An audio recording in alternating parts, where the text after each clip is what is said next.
So when we think about attention, it came from our original desire to show an improvement in the way we harness our clients' dollars to do better outcomes, right? To make better decisions faster. And you are completely right.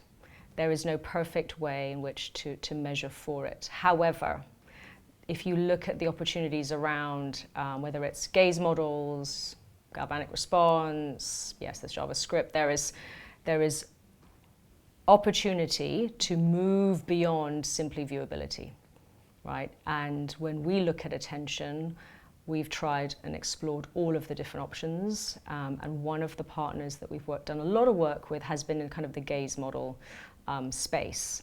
And if you think that, let's start with looking at the ad, right? Have you seen it or not? That seems like a reasonable start point. And so over the last 4 years, we've done testing across, gosh, now it's nearly 26 markets, 15 categories, to understand how it drives better outcomes. But the very, very first test, which is probably helpful for you, was in 2020. And it was with Dr. Karen Nelson-Field. Mm-hmm. And it was to understand, was there a positive relationship between attention and mental availability? And that for us, and that the positive results across 2 major categories and 2 major clients in the US gave us that confidence to continue the testing that we did, and therefore the operationalizing of attention within our end-to-end process.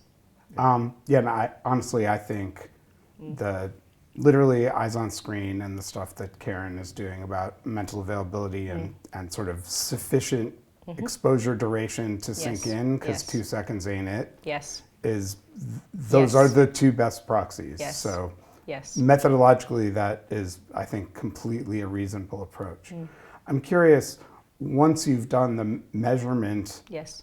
Which is always relatively small samples because it's intrusive to measure those things. Yes.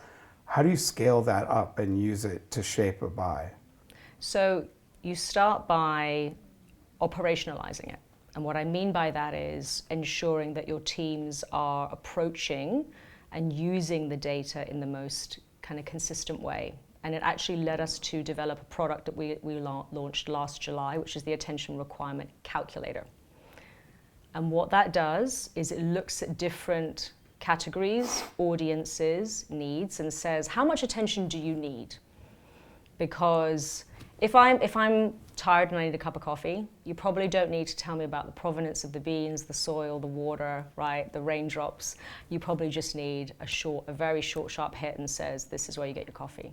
Conversely, if I've been diagnosed with a health condition, it would be responsible and expected, I hope, that you're giving me a much longer canvas to tell that story. And so we begin by understanding not only the brief, but then what is the attention requirement, and then we from there construct what is the right contact, so that's your frequency, what's the right construct, so size and shape of the ad, what's the right context, and how much attention is required for the plan. Right, so you're essentially using the attention measures like on a platform channel basis, yes. On an ad unit type basis to shape campaigns. Yes. Excellent.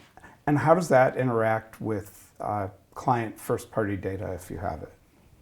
So we haven't connected to first-party data at this point. I think there is enough, and this comes back to the maturity of the topic and the journey that you go on with clients. So it's important to drive the education and understanding of what attention can do for the plan and increasing efficiency and impact, and then saying, how do I make sure that I'm then showing that for the marketing sciences team on the impact on sales? And then you do that more consistently across campaigns.